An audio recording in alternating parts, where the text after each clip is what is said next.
Oi, gente, tudo bem? Para quem não me conhece, meu nome é Vitória. Eu recentemente passei na Faculdade de Medicina nos Estados Unidos e no último vídeo a gente comentou um pouco sobre a minha história e a gente introduziu um pouco medicina nos Estados Unidos, mas hoje a gente vai falar um pouco sobre pre-med.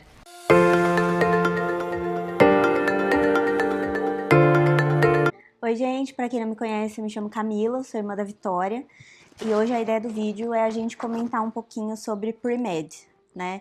Contextualizando um pouco, como a Vitória falou, no primeiro vídeo a gente comentou sobre a trajetória dela entrando nos Estados Unidos, né? Desde a sua história com o futebol, o processo de aplicação para pre-med, mas bem no início, porque a ideia é falar nesse vídeo. E aí, então, Vi, fala pra gente o que é pre-med. Na verdade, pre-med é só um termo de identificação, né, para identificar os anos do seu bacharelado, mas na verdade quem faz pre-med está fazendo biologia ou química ou neurociência, porque essas matérias naturalmente cobrem alguns pré-requisitos que as faculdades de medicina exigem. Eu vou colocar esses pré-requisitos aqui. Difere, né, de faculdade para faculdade, mas a maioria é a mesma coisa, né? Se você quiser fazer história e aplicar para medicina, você consegue. Só que você tem que ter em mente que você vai ter que, por exemplo, cumprir as matérias de história e ao mesmo tempo cumprir as matérias de, né, biologias mais científicas, né, orgânica, bioquímica.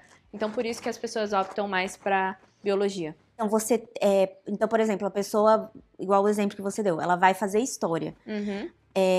Mas ela tem essas matérias que ela precisa fazer para ela conseguir entrar em medicina. Tem, senão ela nem consegue aplicar. Não, as faculdades nem vão analisar a aplicação dela. Porque se você vai aplicar para medicina, mas, por exemplo, você não fez química orgânica, é um pré-requisito, você não vai conseguir aplicar, entendeu? Entendi. Mas muita gente confunde também, e é bom falar, o meu bacharel, eu sou bacharel em biologia, mas não é a mesma coisa que um bacharel que uma pessoa que quer fazer biologia, sabe? O que eu quero dizer?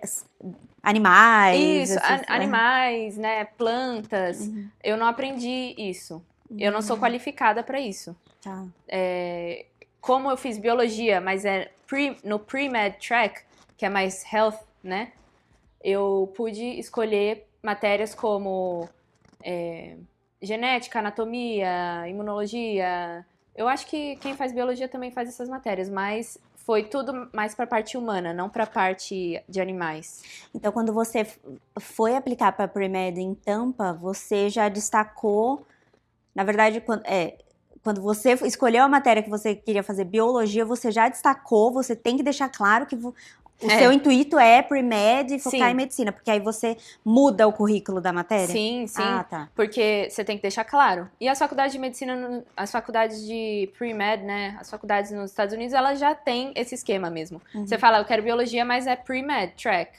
Porque senão você vai cair, você pode, né, cair, por exemplo, tinha gente na minha sala que estava fazendo orgânica, mas queria aprender sobre animais, entendeu? E também algumas faculdades têm aquelas pessoas mentores, né? Ah, tá. E aí os mentores, né, os counselors, eles te ajudam nisso também.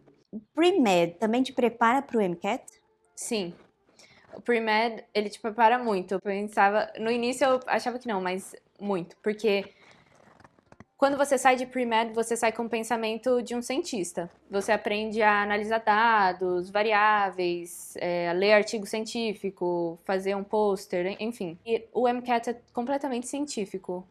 Para mim, na minha opinião, o MCAT parece mini artigo científico que você tem que ler e interpretar rápido. E responder as perguntas, né? Então, tem dados, tem gráfico que você tem que analisar, enfim.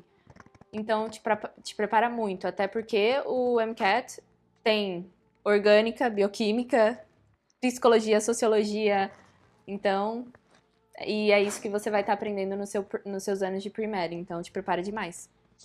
E também pre-med, eu lembro que no primeiro vídeo você comentou que pre-med é um momento em que é um momento de preparar o seu currículo. Sim. Então, conta um pouco, quais foram as experiências que você teve durante esse curso de pre-med que ajudou a preparar seu currículo? Minha aplicação, eu mencionei, eu acho que 14 ou 15 experiências que eu tive. Eu fiz voluntariado no Brasil, nos Estados Unidos, fiz estágio no Brasil, nos Estados Unidos, em clínica de obstetra. Trabalhei como medical assistant por um tempo, numa clínica obstetra também. E eu tive tanta experiência com ginecologia, né? É assim que se fala, né? Com OB/GYN, que é gineco, que o cara que foi me entrevistar em uma das faculdades era gineco. Eu acho que eles fizeram de propósito, mas pode ser coincidência também. Fiz pesquisa, apresentei pesquisa no CNHS Symposium da minha faculdade. Participei de clubes, enfim. Vou colocar as experiências aqui, mas foram bastante experiência. Você acha que tem alguma principal que os... mais uma curiosidade mesmo. Você acha que tem alguma experiência, assim, que tem que ter no currículo? Bom, tem que ter experiência clínica, eu acho, tá? Se você não tem experiência clínica, você não... Eles não vão te... Eles vão ter medo de te aceitar porque eles vão ter medo de que você nem saiba o que é a medicina, entendeu? Então, eu acho que experiência clínica tem que ter, voluntário tem que ter. Eles já esperam que esteja no seu currículo, já é, tipo, um pré-requisito. É o básico, É, o vamos dizer básico, assim. básico.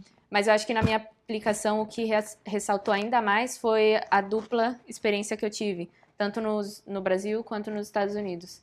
E a experiência que eu tive, principalmente no Brasil, foi fenomenal. Então, eu consegui ganhar mais experiências, né? Tanto com paciente e tudo. Acompanhar cirurgias, algumas. Quando você termina a pre-med, você não pode tratar direto com o paciente, ou pode? Não. Quando você termina a pre-med, você não tem o certificado para cuidar de paciente, especialmente sem acompanhamento. O que as pessoas fazem normalmente, elas fazem um curso, por exemplo, de EMT, que trabalha na ambulância, ou paramédico, ou medical assistant, para conseguir ter mais independência com o paciente e ter esse certificado, né, para cuidar de algum paciente. Mas, se você quiser medical assistant, você não precisa de graduação, de um certificado na Flórida. Eu acredito que não precise. E abrindo também um parênteses, você tendo essa experiência de medical assistant, quando nós fomos visitar a Burrell, eles já te olharam, eles já abordaram com outro olhar, né? Foi. Com uma pessoa que tinha uma experiência na área da saúde, tinha experiência com pacientes. Então, eu achei bem importante, eu achei que foi um diferencial grande. Quando você entrou em pre-med, você já começou a se preparar para medicina? Sim. Quando eu entrei em pre-med, eu já comecei a me preparar para medicina. Tanto nas experiências, né? Mais pelas experiências. Então, também eu participava de grupos, de clubes na minha faculdade, um brasileiro e outro de honors, de pre-health, que foi muito bom também. Então, eu já comecei a me preparar o meu currículo aí. Mas assim, quando você começou a se preparar pro MCAT, assim, no meu junior year, comecei a estudar pro MCAT. E aí, no meu junior year, eu fiz o MCAT, treineiro. Mas não façam isso. E eu vou comentar o porquê no próximo vídeo. Não façam isso. Não façam.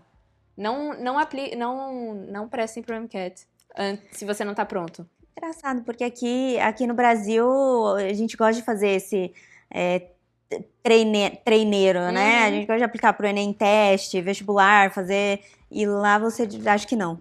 Não faça isso, porque lá o número de vezes que você fez o MCAT é meio mal visto. Não é bem visto, que você tentou tantas vezes. Mesmo sendo teste? Mesmo sendo teste. Na verdade, não tem opção de teste. Eles vão ver que você fez. Entendi. Eles não vão pensar, ela testou ali. Não. É pra mandar ver mesmo. Eles veem todas as vezes que você tentou. Então, se você ficar tentando, não é bom. Como você sabia... Onde foi que você coletou as informações para saber... Bom, tá bom, eu vou fazer medicina agora então eu preciso fazer o pre-med, essas são as matérias obrigatórias que eu vou fazer, esses são os trabalhos voluntários que precisa estar no meu currículo. Como você soube desse mundo de medicina nos Estados Unidos? Então, pesquisando. Pesquisava, via vídeo, entrava no site das faculdades que eu queria aplicar e via qual era o pré-requisito. fuçava mesmo. Em que momento que você começa a aplicar para medicina? Eu comecei, então, para medicina eu apliquei em 2024. Meio de 2024.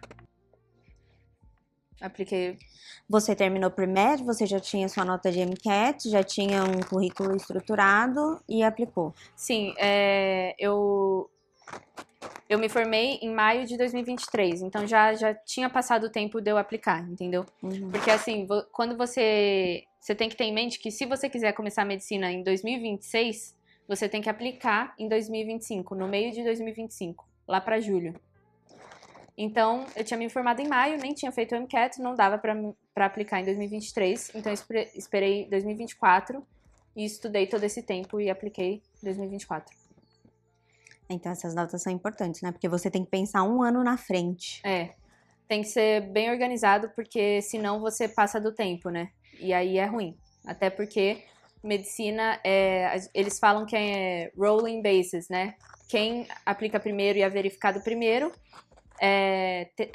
recebe a entrevista mais cedo, né? Tem mais lugares, então é melhor você aplicar mais cedo. Qual foi a parte mais difícil de pre-med? A parte mais difícil de pre-med, com certeza, foi bioquímica. Nossa, a química pra mim é muito difícil, mas também foi... Uma parte difícil foi a ansiedade, né? De entrar pra medicina e começar esse processo todo. É muito difícil. Imagino, porque você pensar que você não tá na linha de chegada ainda, que você ainda tem mais uma prova, mais aplicação, mais, né? Deve Não, ser... parece que você tá correndo num túnel que não tem fim. Uhum. Você não vê o fim. Imagino. É assim mesmo. E qual conselho você daria para pessoa que está começando pre-med? Então, o conselho que eu daria é: seja uma pessoa organizada, se planeje. Mas também, uma dica que eu ia dar, que é muito importante, faça bioquímica, faça psicologia e faça sociologia. A última sessão do MCAT é psicologia e sociologia. É só isso. A última sessão. São 59 perguntas. Então, assim, vai cair. Você tá fazendo pre-med, já faz essas matérias. Psicologia, sociologia, bioquímica. Bioquímica, eu digo para fazer porque muitas faculdades não requerem bioquímica como pré-requisito. Mas é muito bom que você faça, porque muitas também requerem, entendeu? Então, se você não faz bioquímica, você fica meio limitado nos programas que você pode aplicar. E outra, te torna mais competitivo, eu sinto. Se você faz uma matéria a mais e tem isso no seu currículo. Até melhor. Lembrando que, como você comentou no primeiro vídeo, você vai estar lidando com pessoas de uma outra faixa etária, um outro histórico de vida, Exato. Pessoas mais maduras, né? Então, é sempre bom estar um step ahead, né? Com certeza. Bioquímica, e outra, bioquímica, no MCAT cai muito aminoácido. Então, bioquímica, eu aprendi muito aminoácido em bioquímica, então, bom fazer. Obrigada, gente, por assistir. No próximo vídeo a gente fala sobre MCAT. Tchau!